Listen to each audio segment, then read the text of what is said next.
ముందున్న వారు pan India లెవెల్కి రీచ్ అవుతుంటే నెక్స్ట్ బ్యాచ్ మొత్తం లీడింగ్ పొజిషన్స్ కోసం ప్రయత్నాలు మొదలుపెట్టారు. ఇప్పుడు టాలీవుడ్ నుంచి పాన్ ఇండియా రేంజ్కి ప్రమోషన్స్ తీసుకున్న వారు రాజమౌళి, సుకుమార్, త్రివిక్రమ్ అండ్ అదర్స్.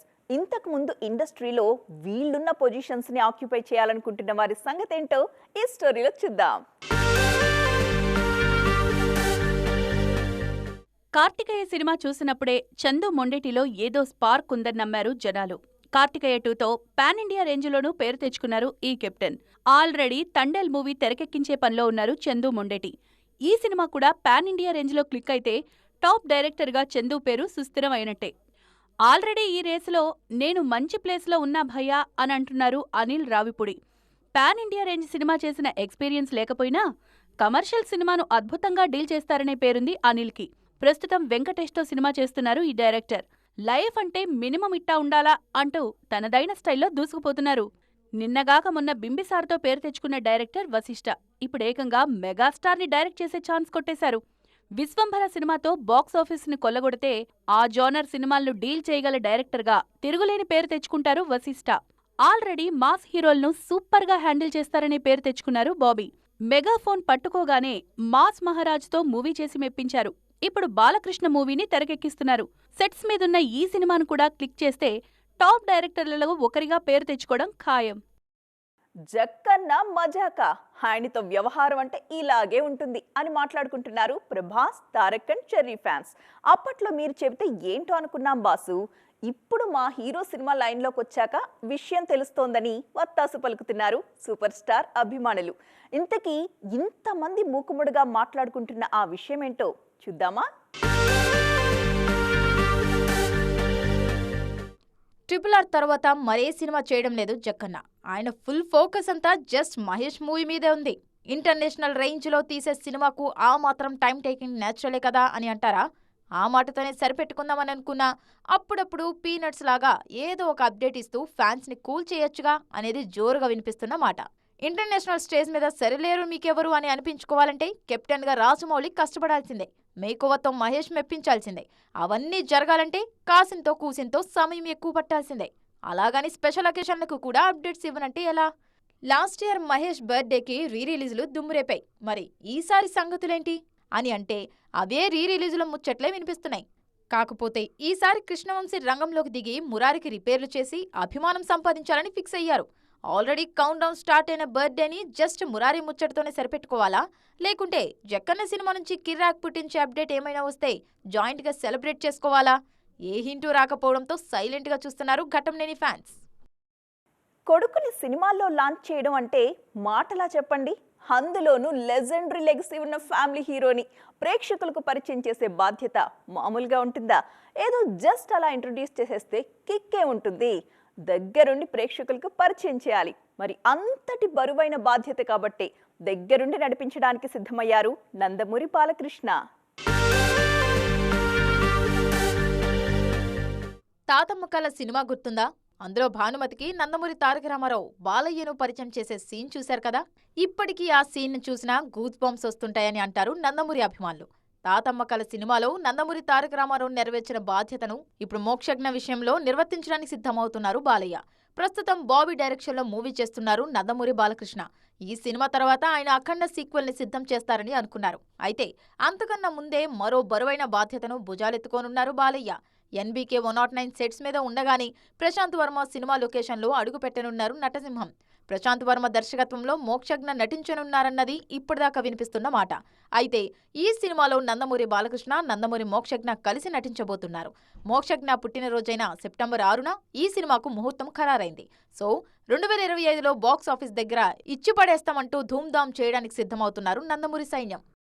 మీరు అనుకున్న టైంకి వచ్చేస్తే మా ప్లానింగ్ మేము చేసుకుంటాం. ఆఖరి నిమిషంలో మీరు మారడం వల్ల మాకు ఇబ్బందులు తప్పట్లేదు. ఈ విషయం మీద కొంచెం కాన్సన్ట్రేషన్ చేయండి అని బిగ్గెస్ట్కి రిక్వెస్ట్లు పెట్టుకుంటున్నారు మీడియం రేంజ్ సినిమాల మేకర్స్.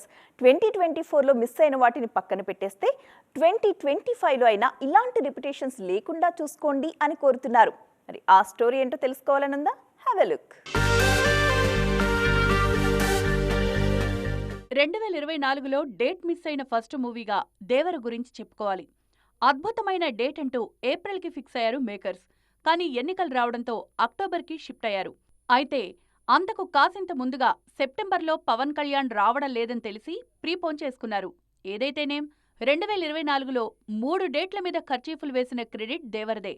పుష్ప 2 2 డేట్లతో సెకండ్ ప్లేస్లో కనిపిస్తోంది. ఆగస్టు 15న రావాల్సిన పుష్ప సీక్వెల్ డిసెంబర్ 6కి షిఫ్ట్ అయింది. అయిన విషయాన్ని కాసింత ముందుగా మేకర్స్ అనౌన్స్ చేయడంతో మిగిలిన సినిమాల ప్లానింగ్కి కాస్త సమయం దొరికింది. అలా కాకుండా లాస్ట్ మినిట్ చేంజ్ అయితే అంత మంచి డేట్ ఎవరికీ కాకుండా పోయేది.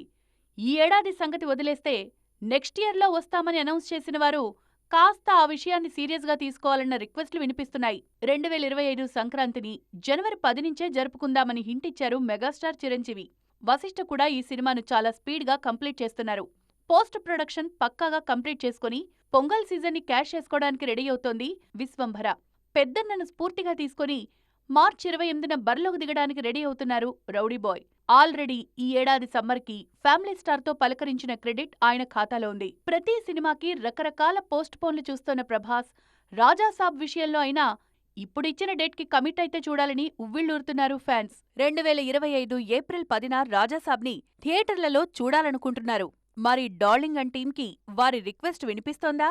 చెప్పిన టైంకి రావడానికి సిద్ధమేనా? నేనంటూ గ్రౌండ్లోకి దిగినంత వరకే మిగిలిన వాళ్ళకి chance. Once I step in history repeats అంటున్నారు సమంత. బాలయ్య మాటల్ని రిపీట్ చేస్తున్నట్టే అనిపించినా తాను చెప్పదలుచుకున్న విషయాన్ని చాలా స్ట్రాంగ్గా చెప్పేస్తున్నారు ఈ బ్యూటీ. సమంత సిటాడెల్ టీజర్ చూసిన వాళ్ళు ఇంకా ఆశ్చర్యంలోనే ఉన్నారు. కనురెప్ప ఆర్పనీయనంత అట్రాక్టివ్గా ఉంది టీజర్. శామ్ ఎంత బాగా చేసింది అంటూ వావ్ ఫీలింగ్ ని ఎక్స్ప్రెస్ చేస్తూనే ఉన్నారు. మరికొందరు మాత్రం అంతకు మించి ఆలోచిస్తున్నారు. టీజర్ రిలీజ్ వేదిక మీద సమంత చెప్పిన మాటలు ఇప్పుడు పాన్ ఇండియా రేంజ్లో వైరల్ అవుతున్నాయి. కష్టాల్నుంచి పారిపోవాలని తానెప్పుడూ అనుకోలేదా? ఓటమిని అంగీకరించలేదా అన్న ప్రశ్న ఎదురైనప్పుడు లేదు అని చెప్పడం తప్పే అవుతుంది. కొన్నిసార్లు డల్గా అనిపిస్తుంది, వదిలేద్దామనిపిస్తుంది. కానీ కథ అక్కడితో ఆగదు. నేను మళ్లీ వస్తాను అంటూ సమంత చెప్పిన సమాధానం విన్నవారిలో స్ఫూర్తి నింపుతోంది. గతంలో ఆమె ఇన్స్టాలో పెట్టిన మరో పోస్ట్ కూడా వైరల్ అవుతోంది. ఇబ్బందులు పడినప్పుడు వాటిని దాటినప్పుడే కదా అందమైన మజిలీ కనిపించేది అని సమంతలో స్ఫూర్తి పంచిన వ్యక్తి గురించి ఆలోచిస్తున్నవారు కొందరైతే ఆమె లుక్స్ ఎంత ఫ్రెష్గా ఉన్నాయి, ఎంత అద్భుతంగా బౌన్స్ బ్యాక్కి రెడీ అవుతున్నారంటూ అపియరెన్స్ని మెచ్చుకుంటున్నవారు మరికొందరు. సో కంబ్యాక్లో వండర్స్ క్రియేట్ చేయడానికి శామ్ సూపర్ రెడీ అన్నమాట. పవన్ కళ్యాణ్ ఫోకస్ మొత్తం ఇప్పుడు పాలన మీదే ఉన్నప్పటికీ సినిమా ఇండస్ట్రీలో మాత్రం ఆయన మాట లేకుండా రోజు గడవట్లేదు తెలుసా. పవర్, స్టామినా లాంటిది. మరి ఇప్పుడు లేటెస్ట్గా ఆయన ఓజీతో ట్రెండింగ్లో ఉన్నారు. ఇంతకీ ఓజీ అప్డేట్ ఏంటి అంటారా? మాట్లాడుకుందాం, వచ్చేసేయండి. సుజీత్ డైరెక్ట్ చేస్తున్న సినిమా ఓజీ. ఆ సినిమాను చూద్దురుగాని అని పవర్ స్టార్ జనాలను ఊరించారంటేనే ఆ సబ్జెక్టు మీద ఆయన ఎంత మమకారం పెంచుకున్నారో అర్థమవుతుంది. ఓజీ సినిమా సెప్టెంబర్లో విడుదల కావాల్సిందే. పవన్ కళ్యాణ్ వికీపీడియాలో ఈ ఏడాది రిలీజ్గా ఓజీకి ప్లేస్ దక్కి ఉండేది. కానీ ఇప్పుడు పరిస్థితులు మారాయి. ఓజీ రిలీజ్ కావడం లేదు. సెప్టెంబర్లో ఓజీకి సంబంధించిన ప్రమోషనల్ కంటెంట్ మాత్రం రిలీజ్ కానుంది. సెప్టెంబర్లో పవర్ స్టార్ ఫ్యాన్స్ ని ఖుషి చేయడానికి ఇప్పటి నుంచే రెడీ అవుతున్నారు సుజిత్. మీ వెనకే మేము ఉన్నాం అంటూ హరిహర వీరమల్లు అప్డేట్స్ సిద్ధమవుతున్నారు మేకర్స్. ఓటీటీ డీల్ ప్రకారం ఈ ఏడాదే విడుదల కావాలి హరిహర వీరమల్లు. కానీ పరిస్థితుల దృష్ట్యా ఓన్లీ అప్డేట్స్ తోనే సరిపెడతారనే టాక్ వినిపిస్తోంది. ఈ సినిమాలు రెండూ రిలీజ్ అయ్యాకే ఉస్తాద్ భగత్ సింగ్ వైపు చూస్తారు పవర్ స్టార్. ఆ తర్వాత సురేందర్ రెడ్డి సినిమా సెట్స్ మీదకు వెళ్తుంది. చూసారుగా, ఇది వాల్టి ఈటీ ఎక్స్క్లూజివ్. మరిన్ని ఇంట్రెస్టింగ్ అండ్ కలర్ఫుల్ అప్డేట్స్ తో మళ్ళీ కలుద్దాం. అప్పటి వరకు చూస్తూనే ఉండండి టీవీ 9.